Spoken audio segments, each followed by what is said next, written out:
마음을 예수께서 들으셨네. 못자국 난 사랑해서 나를 어루만지셨네. 예수여 이제이니 다시 눈물을 흘립니다. 오내 주여 나 이제는 아무 걱정 없습니다. 내 모든 죄 무거운 짐 이제 모두 다 벗었네. 우리 주님 예수께서 나와 함께 계신다오.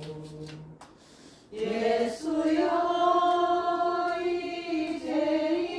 이제이니 무한 감사드립니다. 나의 몸과 영혼까지 주를 위해 가십니다. 아멘. 151장 하실 거예요. 네. 151장 찬양 드리겠습니다. 나의 등 위에서 찬양 드립니다. 나의 등 위에서 나를 도우시는 주, 나의 인생 길에서 비추고 보나요. 내일처럼 붙잡고 싶을 때 나를 밀어주시네. 일어나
36장 여호와 우리 주여 찬양 듣겠습니다. 36장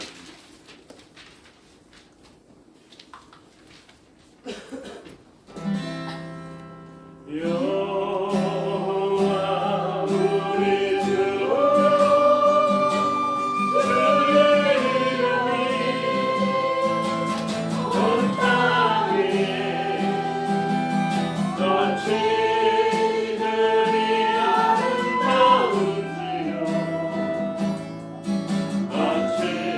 너희들이 아름다운지요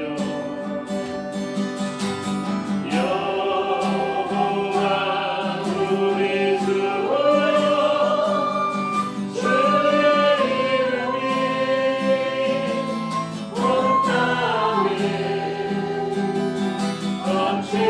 너희들이 아름다운지요 너희들이 아름다운지요 주의 손가락으로 지으신 주의 하늘과 주의 베풀어 주신 날과 면 내가 보니 사람이 무엇이 한데 주께서 나를 생각하시며 인자가 무엇이란데 저를 권고하시나이까 여호와 우리 주여 주의 이름이 온 땅에 너희들이 아름다운지요 너희들이 아름다운지요 처음부터 합니다. 여호와 우리 주여 주의 이름이 온 땅에 너희들이 아름다운지요 너희들이 아름다운지요 여호와 우리 주여 주의 이름이 온 땅에 너희들이 아름다운지요 너희들이 아름다운지요 주의 손가락으로 지으신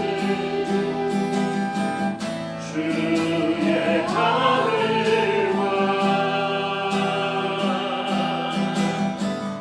주의 베풀어 주신 날과 면 내가 보니 사람이 무엇이 한데 주께서 나를 생각하시며 인자가 무엇이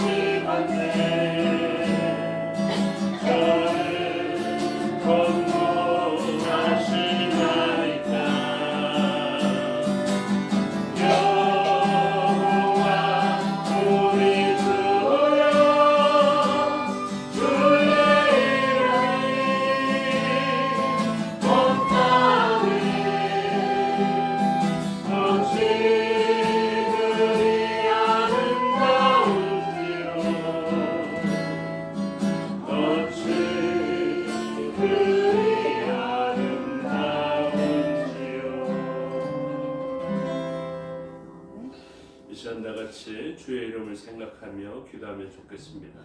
주님의 이름 우리의 요새가 되시고 피난처가 되십니다.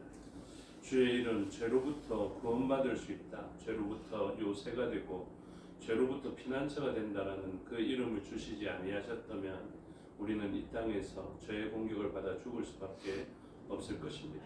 그러나 주님의 이름을 우리에게 주셔서 그 이름을 믿으면 그 이름 아래로 피하면 우리는 죄의 영향에서 벗어나게 하여서 죄의 가장 큰 권세가 되는 사망에서도 건짐을 받게 되었습니다. 우리가 다른 조건을 생각할 것이 아니라 주님의 이름이 우리에게 있다는 사실을 기억하시며 우리의 요새가 되시고 피난처 되시며 죄의 영향으로부터 우리를 보호하시는 주의 이름을 찬양하며 기도하면 좋겠습니다. 다 같이 기도드리겠습니다.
우리에겐 소원이 하나 있네. 주님 다시 오실 그날까지 우리 가슴에 새긴 주의 십자가 사랑 나의 교회를 사랑해 하네.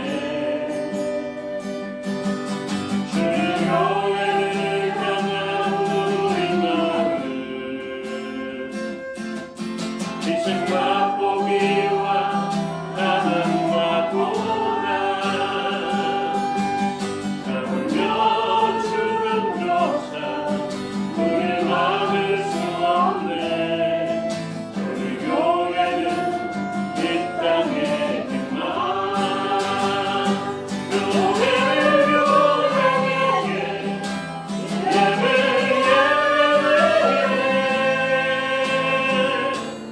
우리 사용하소서. 진정한 은혜가 오늘 임하도록 우리 사용하소서. 선명하게 예배하리라. 자유의 마음으로 사랑으로 사역하리라. 교회는 생명이니 교회를 교회에게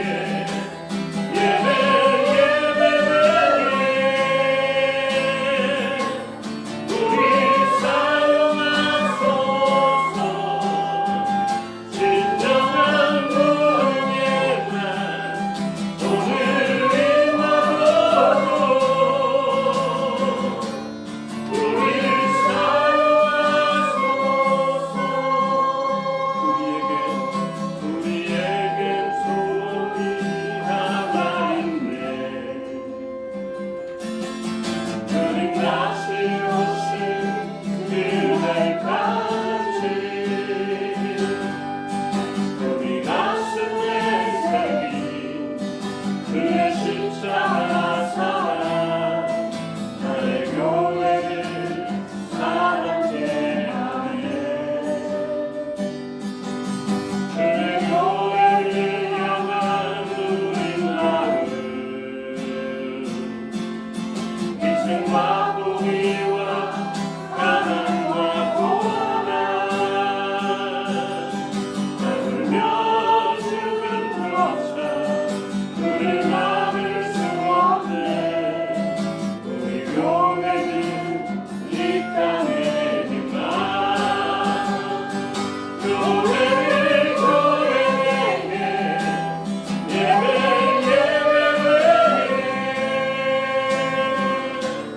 우리 사용하소서. 진정한 은혜가 오늘 임하도록 우리 사용하소서.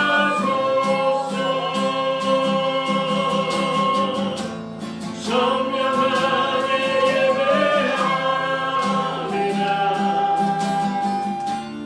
자유의 마음으로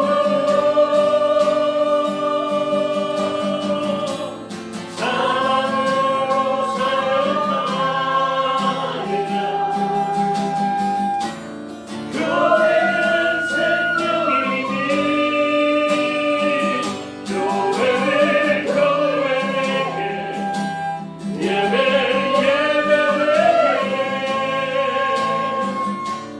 우리 사용하소서. 진정한 은혜가 오늘 임하도록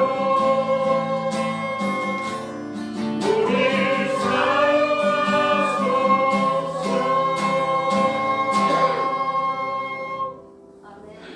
우리 다 같이 성긴 교회가 이런 교회가 되기를 소원하면서 기도하면 좋겠습니다. 주님께서 이 땅에 교회를 세우시고 교회를 통하여서 세상은 소망을 보게 하셨습니다.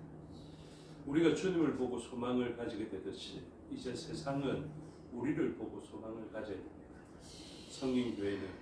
성령교회 교우 한 사람 한 사람은 세상 사람들의 소망이 되는지를 살펴보시고 내가 세상의 소금 그리고 빛이다 라는 것을 기억하시고 내가 무너지면 세상의 소망이 무너진다라는 생각을 가지고 내가 세상의 소망이 되는 모습으로 삶을 살아내기를 작정하는 그렇게 기도하면 좋겠습니다. 다 같이 기도하겠습니다.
주님 다시 오실 때까지 찬양드리겠습니다.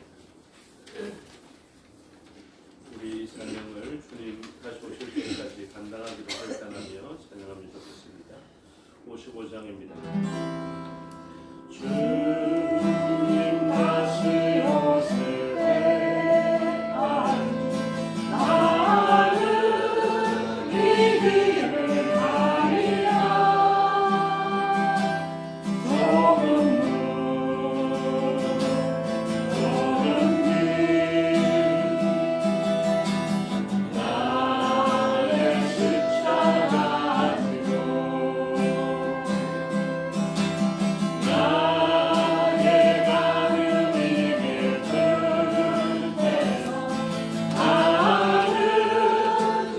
주님을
지체들이 주님께서 맡겨주신 이 길을 끝까지 갈 수 있도록 기도하면 좋겠습니다. 예수 그리스도께서 이 땅에서의 삶은 십자가 지기 전까지도 굉장히 유익하고 좋았습니다. 그러나 그 길의 끝은 십자가였습니다. 예수 그리스도께서 십자가 지시기 전까지도 아주 훌륭한 길을 걸어갔지만 진짜 다 이루기 위해서는 십자가의 길을 걸어가셔야 했습니다. 우리 온 성도들도 마찬가지입니다. 십자가 지기 전까지도 제법 훌륭하게 살아갈 수가 있습니다. 그러나 정말로 우리에게 필요한 능력은 십자가 지는 능력입니다. 하나님께서는 예수 그리스도의 길을 우리에게 보여주시고 우리도 그 길을 걸어갈 수 있도록 능력 주셨습니다. 그래서 우리가 예수님을 닮아서 섬기고 희생하고 십자가 지고 나아가면 우리의 그러한 희생을 통하여서 순종을 통하여서 십자가를 통하여서 우리의 주변은 구원받도록 우리에게 능력을 주셨습니다. 우리가 그 능력을 알았으니 이제까지 잘해왔던 길 그 정도로 멈추는 것이 아니라 앞으로도 끝까지 십자가의 길을 걸어갈 수 있는 우리가 되기를 소원하면서 기도하면 좋겠습니다. 다 같이 기도드리겠습니다.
신앙을 사도신경으로 고백하겠습니다. 나는 전능하신 아버지 하나님 천지의 창조주를 믿습니다. 나는 그의 유일하신 아들 우리 주 예수 그리스도를 믿습니다. 그는 성령으로 잉태되어 동정녀 마리아에게서 나시고 본디오 빌라도에게 고난을 받아 십자가에 못 박혀 죽으시고 장사된 지 사흘 만에 죽은 자 가운데서 다시 살아나셨으며 하늘에 오르시어 전능하신 아버지 하나님 우편에 앉아 계시다가 거기로부터 살아있는 자와 죽은 자를 심판하러 오십니다. 나는 성령을 믿으며 거룩한 공교회와 성도의 교제와 죄를 용서받는 것과 몸의 부활과 영생을 믿습니다. 아멘. 찬송가 408장 찬송드리겠습니다. 나 어느 곳에 있든지 408장 찬송드리겠습니다. 나 어느 곳에 있든지 내 마음이 편하다. 주 예수 주신 평화가 내 충만하도다. 나의 마음속이 늘 평안해. 나의 마음속이 늘 평안해. 낙한 대바보가 많으나 마음이 늘 평안해. 내 마음의 소는 영생수 한없이 흐르니 돈 많은 날씨 없으며 늘 평안하구나.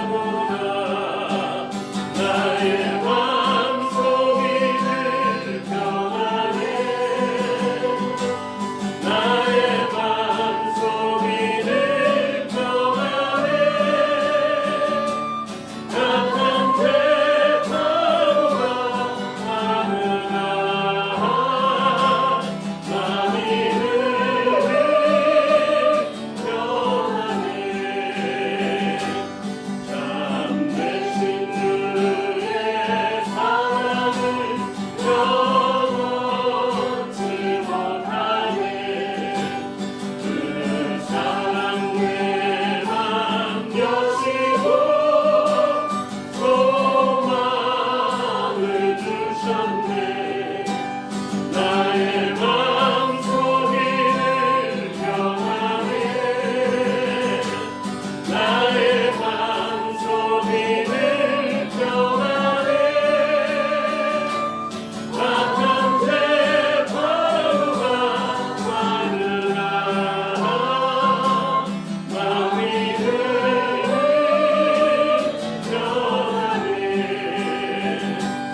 주 예수 온갖 고난을 왜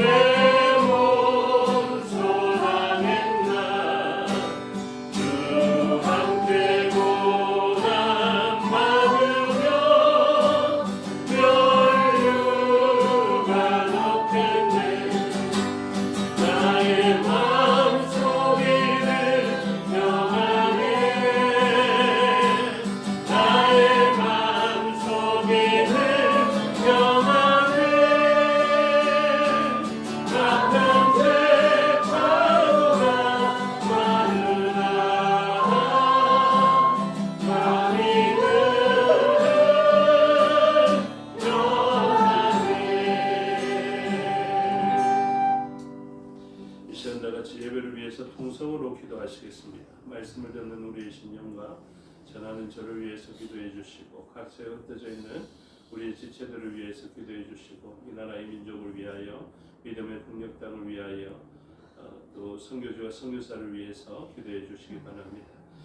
특별히 여름 수련회를 앞두고 있습니다. 청소년부와 청년부 또 각종 교회에서 성도들을 위한 수련회가 계획되어져서 진행 중에 있고 계획 중에 있습니다.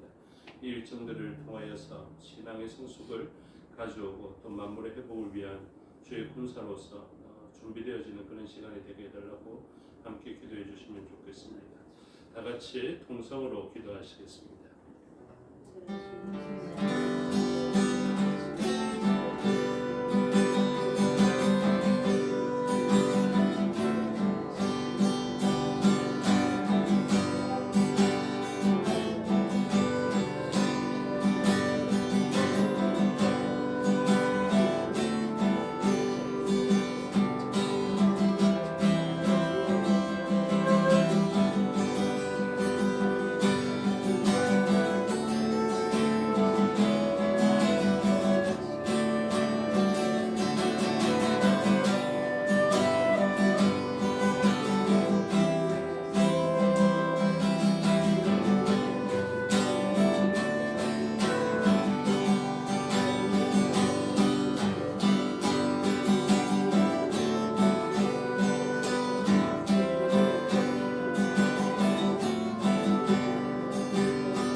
감사합니다. 하나님 말씀 보시겠습니다. 하나님 말씀 이사야 27장입니다.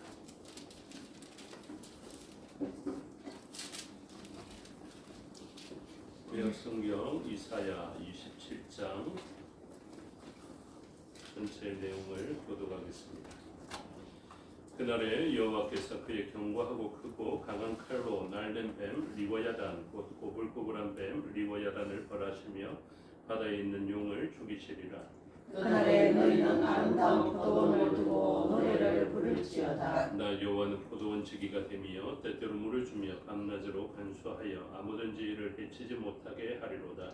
나는 포도원에 대하여 모함이 없나니 진레와 가시가 나를 대적하여서 싸우자. 내가 그것을 밟고 모아 불사르리라. 그리하지 아니하면 내 힘을 의지하고 나와 하친하며 나와 하친할 것이니라. 우리는 야곱의 뿌리가 바뀌며 이스라엘이 돋고 꽃이 피실 것이다. 그들이 그 결실로 지면을 채우리로다. 주께서 그 백성을 치셨던들 그 백성을 친 자들이 치신 것 같았겠으며 백성이 죽임을 당하였던들 백성을 죽인 자가 죽임을 당한 것 같았겠느냐. 주께서 백성을 적당하게 정책하사 쫓아내시기에 동풍 부는 날에 폭풍으로 그들을 옮기셨느니라. 야곱의 뿌리가 속함을 얻으며 그의 죄 없이 함을 받을 결과는 이로 말미암나니 곧 그가 제단의 모든 돌을 부서진 햇돌 같게 하며 아세라와 태양상이 다시 서지 못하게 함에 있는 것이라.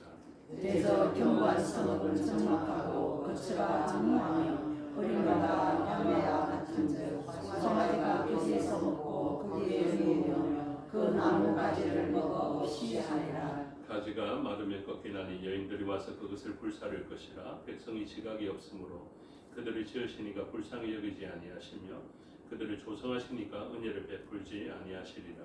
너희 이스라엘 자손들아 그날에 여호와께서 창이라는 하수에서부터 애굽 시내까지 과실을 뜯는 것 같이 너희를 하나하나 모으시리라. 함께 읽겠습니다. 그날에 큰 나팔을 불리니 아수르 땅에서 멸망하는 자들과 애굽 땅으로 쫓겨나는 자들이 돌아와서 예루살렘 성산에서 여호와께 예배하리라. 아멘. 기도하겠습니다. 아버지 하나님 은혜와 사랑을 감사합니다. 이 시간 하나님의 말씀을 듣겠습니다.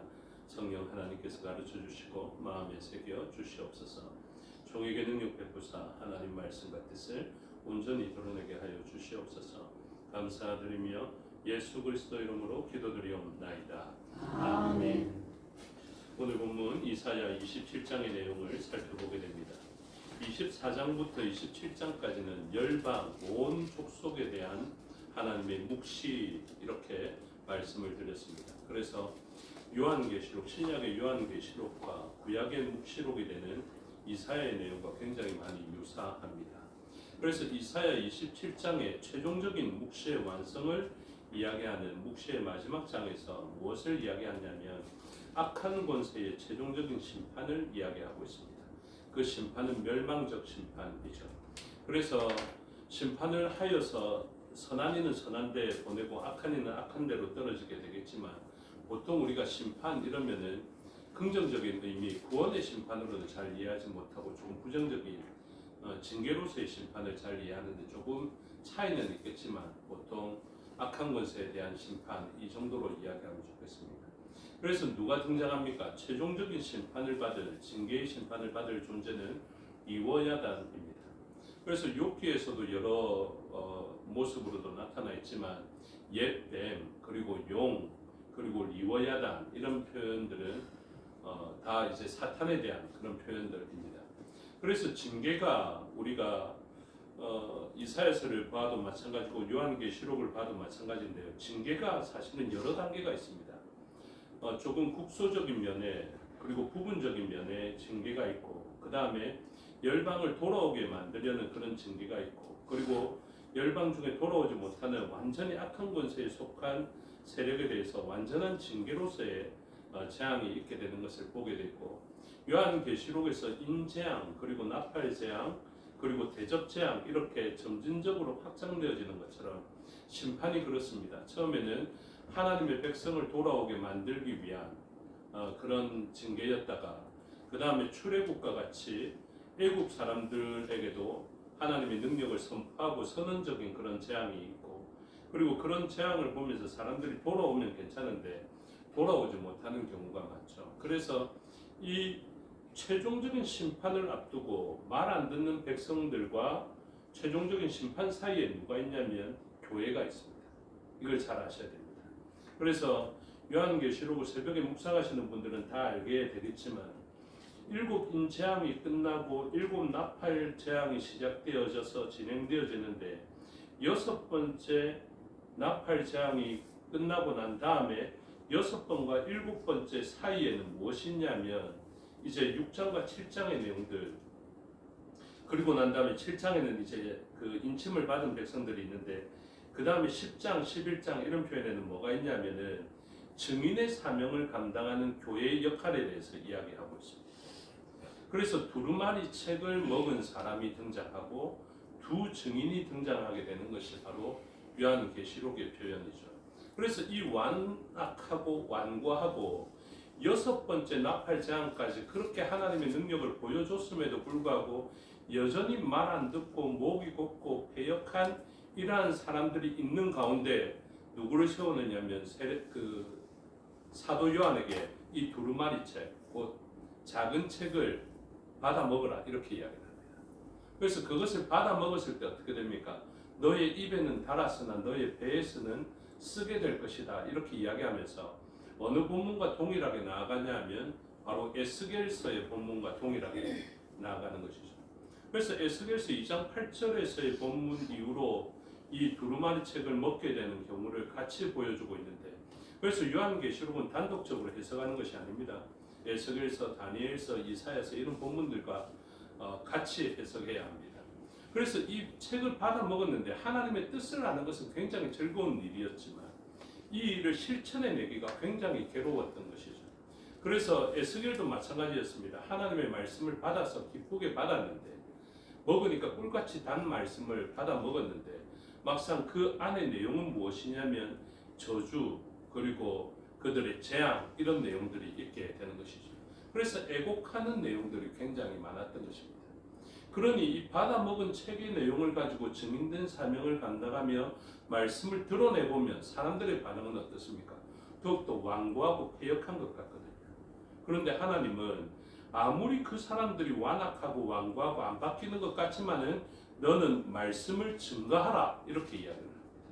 그래서 너가 이 말씀을 증거하면 그 사람들 가운데 돌아오는 사람이 있다면 정말 기쁜 일이 되고 좋은 일이겠지만, 돌아오지 않는 일이 있으면 너는 증거한 일로 말미암아 너는 해를 당하지 않겠지만, 너가 증거하지 않으면 그 사람들이 죽임당하는 그 화를 너가 입게 될 것이다 이렇게 이야기를 하는 것이죠. 그리고 그 사람들이 말씀을 받지 않는 것에 대해서, 말씀을 듣지 않고 완악하게 구는 것에 대해서 너 별로 반응할 필요가 없다. 그 사람들은 정말로 말 안 듣는 화석같이 말 안 듣겠지만 나는 너를 그 화석보다 더 강한 금강석같이 만들 것이다. 그래서 돌 가운데 가장 강한 돌처럼 만들어서 그 사람들은 하나님의 말씀을 증거하고 증인된 사명을 감당하는데 그 사람은 에스겔에 대해서 굉장히 싫어합니다. 예레미야에게 했던 것처럼. 그런 일을 하겠지만 끝까지 그 말씀을 증거하는 사명을 감당하죠.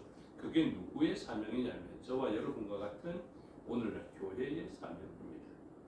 그래서 우리가 증거할 때 사실상 사람들이 우리로 환영할 것이다 라고 생각하는 것은 너무 순진한 생각입니다. 우리가 전하면 전할수록 그 사람들은 아주 완고하고 패역하게 우리를 대할 것입니다. 그러나 우리는 무엇 해야 됩니까? 사명대로 말씀을 증거하고 그들에게 선한 일을 행하는 것을 지치지 않고 인내하며 나타내어야 할 것입니다. 그래서 우리 교회의 역할이 끝나고 나면 어떻게 됩니까? 악한 권세는 완전히 멸망하게 됩니다. 교회의 증인된 사명을 통하여서도 돌아오지 않는 그 존재들은 이제 불못에 던져질 수밖에 없게 됩니다. 그래서 오늘 본문에 그 하나님께서 끝까지 선하게 너희들 세상을 의지하지 마라. 세상은 황폐해질 것이다. 무너질 것이다. 나를 의지하라. 내가 너희의 요새다. 내가 너희의 피난처다. 이렇게 이야기했지만 수많은 사람들이 그 말씀을 다 선포받았음에도 불구하고 돌아오지 않습니다. 물론 일부는 돌아오겠죠.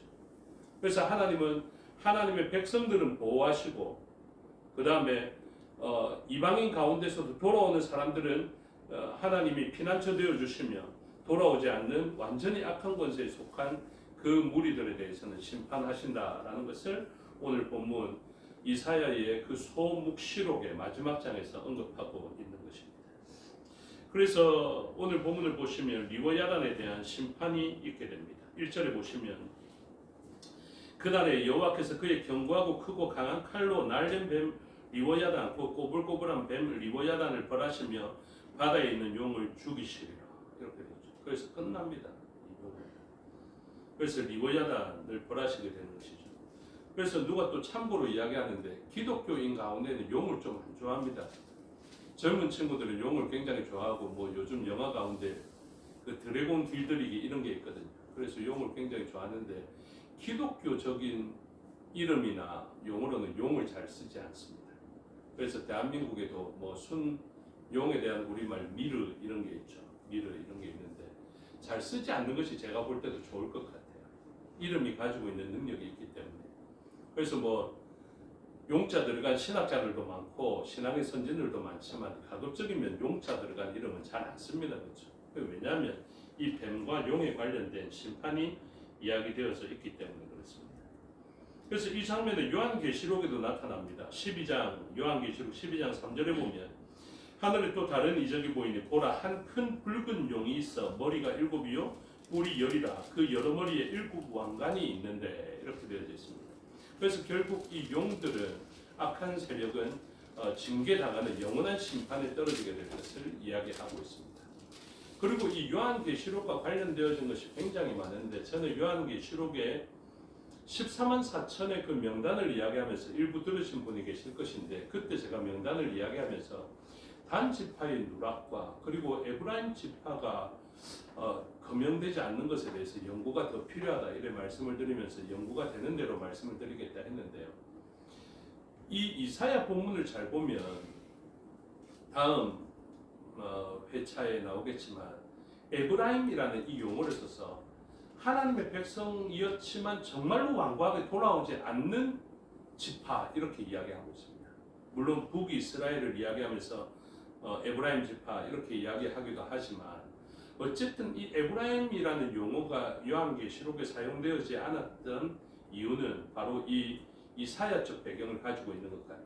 그래서 에브라임은 하나님의 백성 가운데서도 완악해져서 돌아오지 않는 자기의 힘과 능력을 의지하고 자기를 피난처 삼고 있는 그런 무리들을 대표하는 그런 지파가 되어지게 됩니다. 그래서 그 명단이 누락되어져 있는 아주 큰 이유 중에 하나가 그렇습니다. 이제 그것은 참고로 알고 계시면 좋겠고요. 그래서 이 요한계시록과 이사야 27장이 아주 많이 연결되어져 있습니다. 그 다음에 이 리워야단은 완전히 벌하시는데요. 그러면 이 하나님의 백성이었던 이스라엘 백성은 어떻게 되느냐? 그것이 2절에 나타납니다. 그날 또다시 그날을 이야기하죠. 하나님의 그 심판의 날이 도래하게 되면 너희는 아름다운 포도원을 두고 노래를 부를지어다. 노래 중요합니다. 찬양 중요합니다. 하나님은 우리의 입술을 사용해서 진짜 놀라운 일들을 하시는데요. 우리가 생각한 것보다 훨씬 더 좋은 일들이 찬양하는 일, 노래하는 일을 통해서 일어나게 됩니다. 그래서 찬양을 간과하시면 안 됩니다. 그리고 찬양을 쉽게 생각하셔도 안 됩니다. 우리 예배 전에 찬양할 때에도 예배다 생각하고 집중해서 찬양하셔야 됩니다. 이 시간은 아직 예배가 시작 안 됐고 준비 찬송이다 이러면서 막 옆 사람과 잡담하고 이렇게 하시면 안 됩니다. 찬양 한 번은 하나님께 올라가는 것이기 때문에 아주 중요합니다. 그냥 입술을 벌려서 하는 것이 아니라 온 마음과 힘을 다해서 찬양해야 할 것을 이야기하고 있습니다. 그래서 이 포도원을 두고 노래하게 되는데요. 이 포도원을 두고 어떤 노래를 하게 되느냐? 3절의 내용입니다. 나 여호와는 포도원 지기가 됨이여. 이것 때문에 우리는 노래할 수 있습니다. 우리는 포도원이거든요. 우리의 목자뿐만이 아니라 포도원 지기가 누구시냐면 바로 하나님, 예수님이 되신다라는 것을 이야기하고 있습니다. 그래서 어떻게 하십니까? 때때로 물을 주며 밤낮으로 간수하여 아무든지 이를 해치지 못하게 하리로다. 이렇게 되어 있죠. 그래서 우리 포도원은 하나님에 의해서 해치지 못하는 포도원이 됩니다. 그런데 이 포도원도 그냥 잘 구별하셔야 됩니다. 아, 우리는 포도원이니까 이제 하나님이 다 지켜주시니까 나는 괜찮을 거야. 이렇게 생각하시면 안 됩니다. 포도원도 뭐 해야 됩니까? 하나님의 선하신 성품을 닮아서 포도원도 포도원답게 있어야 됩니다. 그런데 이 포도원이 처음에는 어떻게 됐냐면 포도원답게 있지는 못했거든요. 그래서 참고로 보시면 이사야 5장으로 가시면 이 포도원이 나옵니다.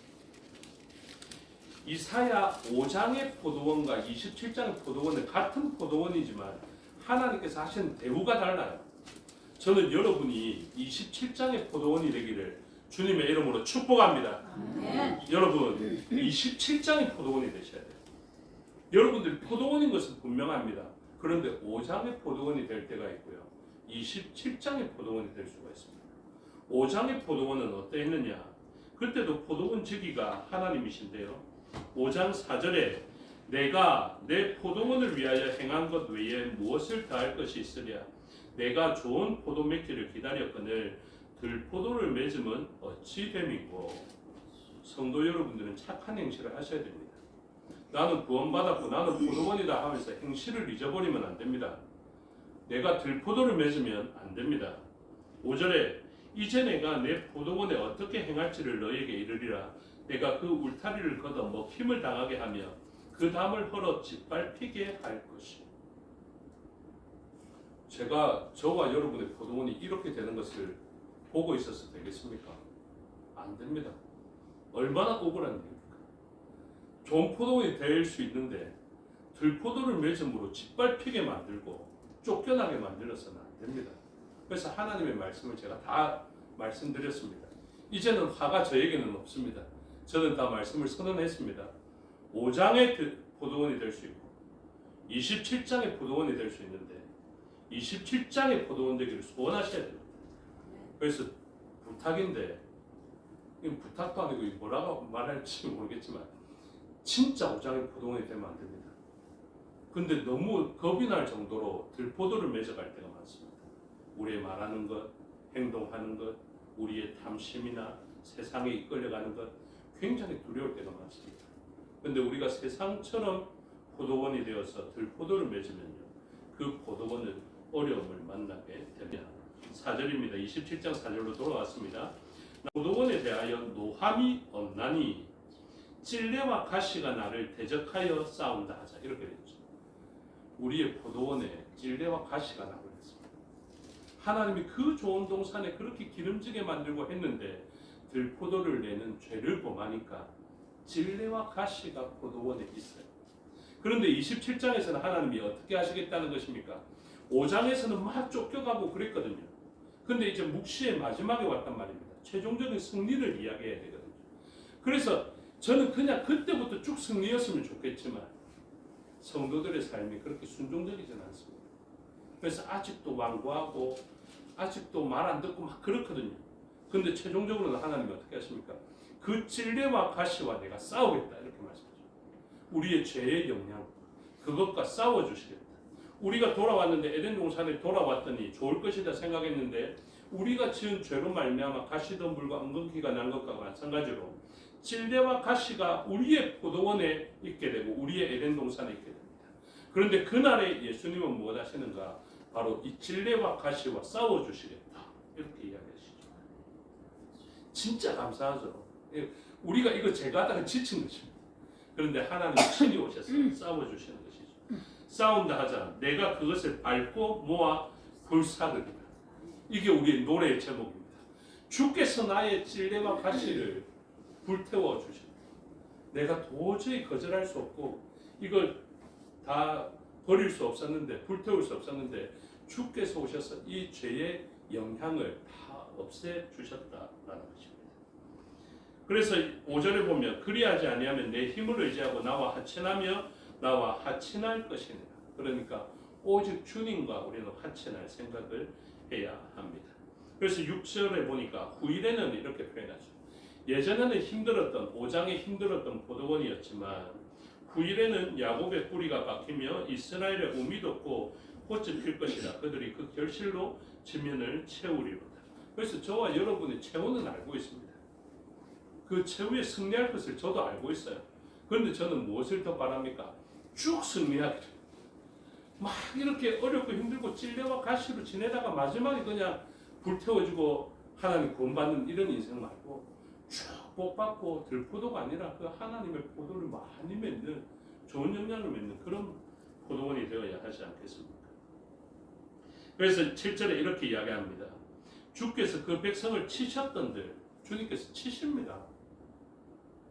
주님께서 안 치십니다. 이렇게 이야기하면 안 됩니다. 주님께서는 치십니다. 근데 언제까지 치신다고요? 39대까지. 그래서 우리가 더 맞지 못할 지경이 되면 하나님께서는 친히 자신을 치시면서 우리를 회복시키십니다. 그래서 치시는 것과 죽이는 것이 다릅니다. 7절에 보니까 주께서 그 백성을 치셨던들 그 백성을 친자들이 치신 것 같았겠으면 이게 치는 게 똑같지만 다릅니다. 하나님의 백성을 치는 것과 내 자식 치는 것과 멸망받을 자식 치는 게 달라요. 왕구하고 리보야단 치는 것과 우리를 치는 게 다르다니까요. 리보야단은 그냥 40대 넘어갑니다. 그런데 우리는 그냥 돌아오라고 끝까지 치시는 게 39대까지 치시는 거예요. 제 부탁은 무엇입니까? 좀 맞지 말고 돌아오면 좋겠다. 제가 다 맞아봤으니까요. 우리 교회 성도님들은 맞지 않고 돌아왔으면 좋겠다. 이런 생각입니다.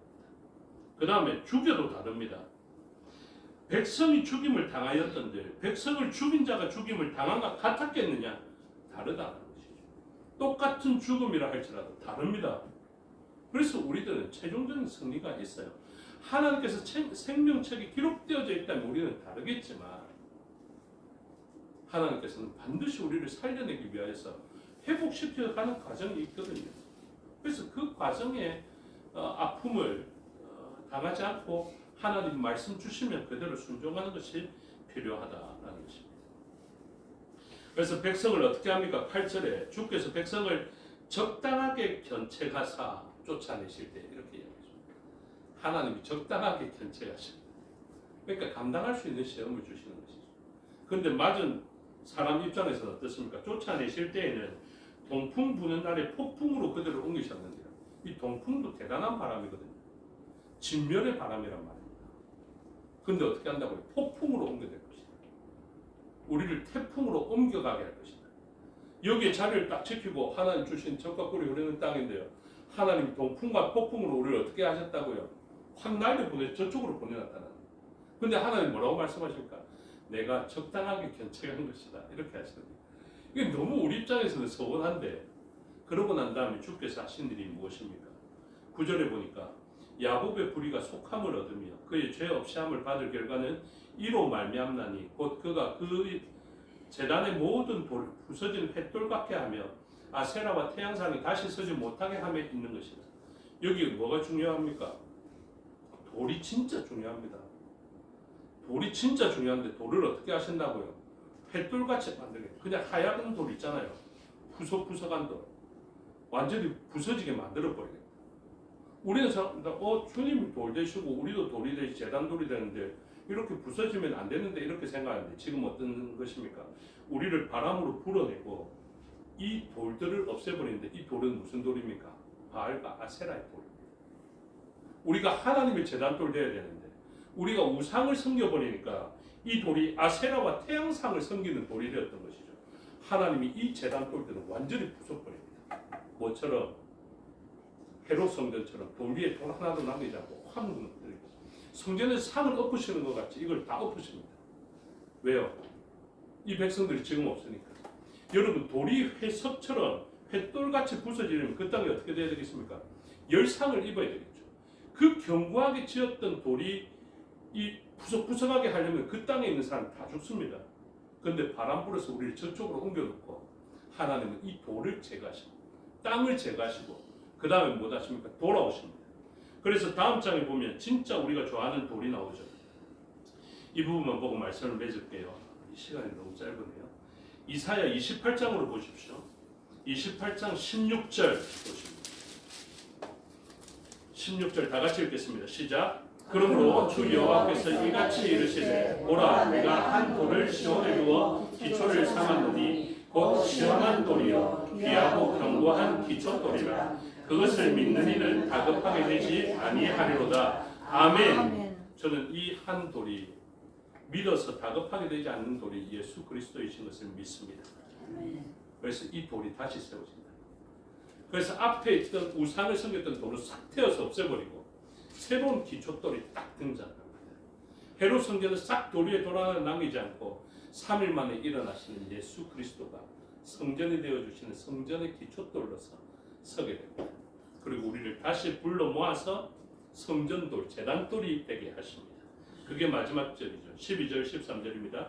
후반절에 너희를 하나하나 모으시리라. 이 흩어져 있던 돌들, 태풍에 떠나보냈던 돌들, 폭풍에 떠나보냈던 돌들 다시 다 모읍니다.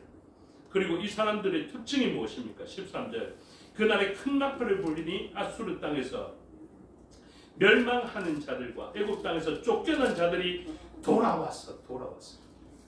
그래서 그 일리야 운동이 이런 근거를 사실은 가지고 있어요. 우리의 영적인 예루살렘, 영적인 이스라엘 백성이 되는 우리도 마찬가지입니다. 하나님께로 흩어져 있다가 돌아와야 돼요. 하나님께로. 돌아와서 예루살렘 성산에서 곧 교회에서 여호와께 무엇합니까? 예배하리라. 그러니까 노래와 예배는요 결단코 무시하는 거예요. 예배는 누구의 모습입니까?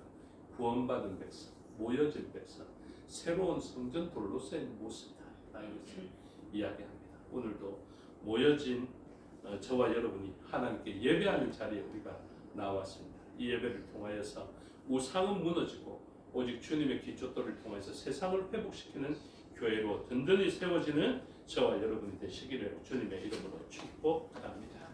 기도하겠습니다. 아버지 하나님 은혜와 사랑을 감사합니다. 우리의 포도원지기가 되어주셔서 우리가 흩어졌지만 그 땅을 고치시고 새로운 기초돌로서 우리를 함께 불러 모아서 예배의 성전으로 지어가 주시니 감사합니다. 오늘 우리가 세워지면 우리가 확장되어지면 세상은 다시 에덴 동산이 될 수 있습니다. 진리와 가시를 제거하는 수고하게 해주시고 우리의 수고와 섬김을 통해서 세상은 하나님 나라를 보게 하여 주시옵소서. 감사드리며 예수 그리스도 이름으로 기도드리옵나이다. 아멘. 주께서 가르쳐 주신 기도 드리겠습니다. 하늘에 계신 우리 아버지의 이름을 거룩하게 하시며 아버지의 나라가 오게 하시며 아버지의 뜻이 하늘에서와 같이 땅에서도 이루어지게 하소서. 오늘 우리에게 일용할 양식을 주시고 우리가 우리에게 잘못한 사람을 용서하여 준 것 같이 우리 죄를 용서하여 주시고 우리를 시험에 빠지지 않게 하시고 악에서 구하소서. 나라와 권능과 영광이 영원히 아버지의 것입니다. 아멘. 감사합니다. 수요 예배 순서를 마치겠습니다. 신앙도 마칩니다.